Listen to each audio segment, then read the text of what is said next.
Pendant mes études d'informatique, j'ai eu besoin de me constituer une sorte de petit portfolio pour montrer ce que j'étais capable de faire et me préparer à la vie professionnelle. Et à ce moment-là, j'ai eu deux problèmes. Le premier, c'est qu'il me fallait un hébergeur qui soit fiable pour pas rediriger le recruteur vers une erreur 500. Et puis deuxièmement, j'étais étudiant, donc j'avais pas forcément beaucoup d'argent et j'avais surtout pas envie de me lancer dans un abonnement auprès d'un hébergeur. Donc il me fallait quelque chose de fiable et de gratuit. Et juste avant, pour ceux qui ne me connaissent pas, donc je m'appelle Simon, ça fait 10 ans que je code et j'ai créé une boîte qui s'appelle La Bibliothèque d'Alexandrie, dans laquelle je propose des livres de code en couleur sur les technologies JavaScript les plus demandées. Donc mon premier livre, c'est sur Angular, et puis vous pouvez voir à l'intérieur, vous avez des images et des extraits de code en couleur, donc ça peut être agréable pour apprendre. Alors là, je ne sais pas si vous voyez, il y a même des petits smileys. Bref, on s'en fout. Et on va commencer à regarder comment vous pouvez déployer vos projets gratuitement. Donc pour rappel, l'objectif c'est de regarder comment déployer vos projets que vous faites chez vous, que ce soit pour montrer à un recruteur ou pour vos projets perso. C'est toujours bien d'avoir votre projet en ligne, histoire d'avoir au moins un lien à envoyer pour montrer ce que vous avez fait à quelqu'un. Et donc là, on se casse un peu les dents parce qu'on ne sait pas par quoi commencer. Donc moi, il y a une question, et une seule, qui m'avait beaucoup aidé à l'époque pour attaquer dans ce qu'on appelle le déploiement, c'est de se poser la question, est-ce que votre site est dynamique ou non? C'est tout. Alors qu'est-ce que ça veut dire? Pour faire la différence, vous allez vous poser une seule question, c'est est-ce que vous avez une base de données? En fait, un site dynamique, c'est simplement un site dans lequel les données évoluent puisqu'elles proviennent d'une base de données. Exemple tout bête, vous avez un blog sur les chiens, quand vous postez un nouvel article, les données de votre site sont dynamiques puisqu'elles changent dans le temps. Vous pouvez les faire bouger. À l'inverse, si vous avez un site par exemple où vous vous présentez une fois, vous allez écrire le contenu de la page en dur, par exemple dans votre code HTML, et dans ce cas, votre site n'est pas dynamique puisque toutes les données qui sont présentées sont figées. Une fois que vous avez répondu à cette question, c'est déterminant pour la suite puisque la manière dont vous allez déployer votre site, dynamique ou non, ça va être très différent. Donc on va commencer par le cas le plus simple, c'est là où votre site est statique. Donc vous avez que du code HTML, CSS et JavaScript. Et là, pour déployer gratuitement, je vous déconseille de passer par des services comme One-on-One ou OVH. Déjà parce que c'est payant, et c'est pas forcément des services de grande qualité si vous prenez l'offre minimum. Et puis vous allez vous retrouver avec un serveur que vous allez devoir plus ou moins gérer vous-même. Et comme je vous le disais, le déploiement, c'est pas votre corps de métier. Donc moi, la stratégie que je propose, c'est plutôt de sous-traiter votre déploiement à un service dont c'est la spécialité, c'est-à-dire un service qui s'occupe uniquement du déploiement. Et on va utiliser leur quota d'utilisation gratuit. Donc pour être plus concret, moi, il y a 4 services que je recommande, qui sont connus. Vous avez premièrement Firebase, qui est une boîte qui appartient à Google et qui permet de déployer très simplement des projets. Alors, il propose tout un tas de services, mais pour le déploiement de pages statiques, vous pouvez le faire aussi avec Firebase. C'est très simple, ça fonctionne et c'est gratuit. Et moi, ce que j'aime beaucoup chez Firebase, c'est qu'ils vous mettent automatiquement à disposition un petit nom de domaine avec un certificat SSL. Donc, votre portfolio, il est en HTTPS. Et c'est toujours un gage de sérieux si vous devez le montrer à l'extérieur. Le deuxième service pour vous simplifier les déploiements, c'est Netifly, qui est assez connu dans le secteur et qui a déjà, je crois, plus d'1 million de projets qui sont hébergés chez eux. En troisième, vous avez le fameux aussi GitHub Page. Donc GitHub, c'est un peu le réseau social ou le Google Drive pour développeurs, si vous voulez. C'est là où vous hébergez votre code. Quand vous codez, je dirais, de manière un peu plus professionnelle.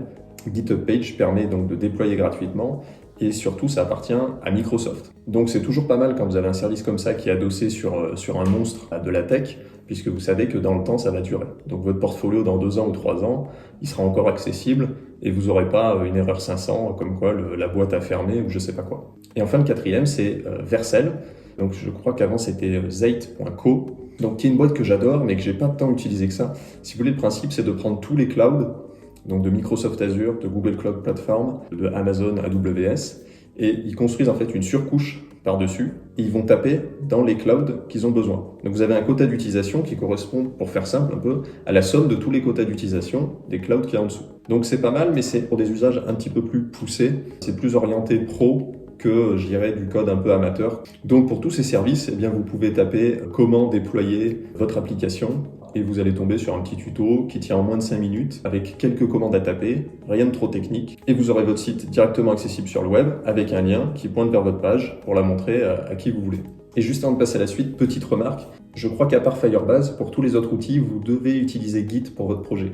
Donc si vous ne connaissez pas Git ou vous ne l'utilisez pas, ça peut être l'occasion de vous y mettre, parce que c'est vraiment un des outils qui fait la différence entre le code amateur et le code pro. On peut que vous recommander d'utiliser Git le plus rapidement possible. En tout cas, si vous n'utilisez pas Git, eh bien vous pouvez toujours utiliser Firebase. Et maintenant, on va attaquer une partie un peu plus technique, puisque c'est comment on fait pour héberger gratuitement un site dynamique avec toute la base de données, l'API REST et tout ça. Alors, lorsque j'étais du coup étudiant en informatique, eh bien, je regardais un petit peu comment déployer ces sites gratuitement et je m'étais arrêté au site statique. Et en fait, il y avait une autre élève de ma promo qui, elle, avait mis en place un site complet en ligne, donc avec une base de données, une API REST, etc. Et du coup, je lui avais demandé comment elle avait fait et ce qu'elle avait payé pour pouvoir avoir un petit hébergement qui lui permet de faire tout ça. Et en fait, elle m'avait dit que non. Donc son projet, c'était un petit blog, je crois, où elle montrait où elle partait en vacances, etc. Enfin bref, c'était un truc perso pour elle. Du coup, je me suis dit que moi, pour un usage peut-être un peu plus pro, pour construire un portfolio ou des projets perso que je veux pousser un peu, ça pourrait me servir. Du coup, je lui ai demandé ce qu'elle utilisait et elle m'a dit qu'elle utilisait Heroku et Firebase principalement. Donc Firebase, je vous l'ai déjà présenté, en fait il permet d'héberger des sites statiques, mais aussi des sites dynamiques. Et dans le cas du site dynamique, le seul inconvénient entre guillemets, c'est que en fait, Firebase va vous imposer d'utiliser leur base de données, qui s'appelle le Firestore, et qui est une base de données NoSQL. Donc si vous avez des contraintes là-dessus, ça peut être un peu gênant, mais sinon eh bien, vous pouvez partir avec le Firestore comme base de données, et vous aurez déjà une chaîne complète que vous pourrez déployer en ligne. Donc concrètement, si vous partez sur Firebase, eh bien, il y a deux onglets qui vont vous intéresser. Ça va être l'onglet Hosting pour héberger la partie front-end statique de votre projet, et puis le Firestore qui va permettre d'héberger la base de données, la partie dynamique de votre projet. Et d'ailleurs, dans le livre sur Angular, à la fin, je vous montre comment déployer une application Angular sur la partie Firebase Hosting. Mais passons à l'autre service qui est Heroku. En fait, quand je discutais avec l'étudiante de ma promo, comme je vous disais au début, eh bien, elle, c'est Heroku qu'elle avait utilisé plus particulièrement. Et là, on parle d'un service qui est plus poussé et qui est utilisé notamment par pas mal de grosses boîtes. Alors, qu'est-ce que c'est? En fait, si vous voulez, c'est une plateforme d'hébergement qui a été conçue pour les développeurs. Donc, ce qui est intéressant, c'est que c'est un produit qui est très simple à utiliser, mais qui en même temps est très fiable, puisqu'il est construit par-dessus le cloud d'Amazon. Donc, vous avez de la sécurité, de la fiabilité. Et en plus, une des forces d'Heroku, eh bien, c'est qu'il est absolument complet. C'est-à-dire que vous ayez un site dynamique ou statique, vous pouvez le déployer sur Heroku, quel que soit le langage que vous utilisez, PHP, Node.js, Java, et quelle que soit la base de données aussi que vous utilisez, que ce soit du MySQL, du MongoDB, etc. Donc, par rapport aux autres plateformes que je vous ai présentées, même si ça reste simple, entre guillemets, c'est toujours un petit peu plus complexe, parce qu'on fait plus de choses. Mais comme c'est un gros service, vous avez tout un tas de tutos que vous pouvez trouver en ligne qui sont assez bien faits et qui devraient vous permettre de réussir à déployer sans trop galérer. Par contre, là aussi, vous retrouvez la contrainte, c'est que vous devez avoir utilisé Git pour versionner votre projet, sinon ça va coincer. Donc comme à l'époque, quand j'étais étudiant, j'utilisais pas forcément Git, j'avais un code encore très amateur, et bien moi j'étais passé par Firebase, puisque j'avais cette contrainte technique que je ne connaissais pas Git. Mais comme vous le voyez, c'est pas grave, je suis pas resté assis en pleurnichant sur mon sort. J'ai déployé sur Firebase et ça m'a servi pour décrocher mes premiers stages et ça m'a aussi donné de la confiance pour ensuite décrocher un premier poste par la suite. Voilà, alors pour terminer, eh bien dans votre cas, vous vous demandez peut-être, mais sur quel hébergeur moi je dois partir? Est-ce que je peux avoir une réponse un peu guidée, un petit peu plus simple? Donc là, je vais vous recommander la même chose que moi j'ai fait, c'est-à-dire que si vous n'utilisez pas Git, partez sur Firebase tout simplement, puisque vous n'avez pas cette contrainte. Sinon, si vous connaissez Git et que vous avez un site statique, vous pouvez vous tourner sur GitHub Page. Ce que j'aime bien, c'est que vous aurez votre code et votre site en ligne déployé bien, au même endroit, puisque c'est le même service. Entre guillemets, GitHub va héberger votre code, GitHub Page va prendre le code de votre dépôt et va le rendre accessible en ligne via un seul lien.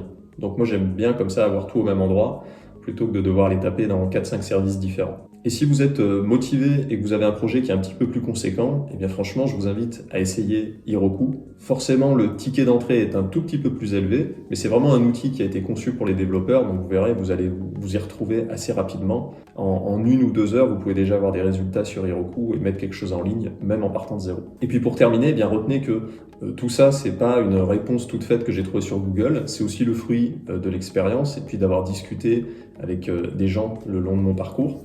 Donc la connaissance c'est bien, l'expérience c'est mieux, n'hésitez pas à demander autour de vous et puis surtout à faire vos propres tests et vous vous ferez une idée beaucoup plus concrète que simplement en regardant des tutos ou des idées à droite à gauche. Essayez plutôt de déployer une application, si ça se passe mal, essayez un autre service, si vous êtes content, eh bien partez là-dessus. Voilà, j'espère que la vidéo vous a plu puis que ça vous a donné des pistes pour héberger votre propre portfolio. Et puis pour ceux qui voudraient découvrir donc Angular, qui est une technologie front-end pour développer la partie visible d'un site internet et le déployer sur Firebase Hosting, eh bien, vous retrouvez dans la description de mon livre les 7 premiers chapitres offerts de ce livre, donc au format numérique. Et puis après, si vous voulez aller plus loin, eh bien, je vous propose de commander le livre, tout simplement. Voilà, et puis si vous avez d'autres questions ou des suggestions sur des hébergeurs que vous connaissez, que vous voulez les partager avec les autres, eh bien, l'espace commentaire est à vous. Pour l'instant, j'en ai pas beaucoup, donc profitez-en parce que je réponds à tout le monde de manière systématique. Et pour ma part, je vous dis eh bien à très bientôt pour une prochaine vidéo. Ciao!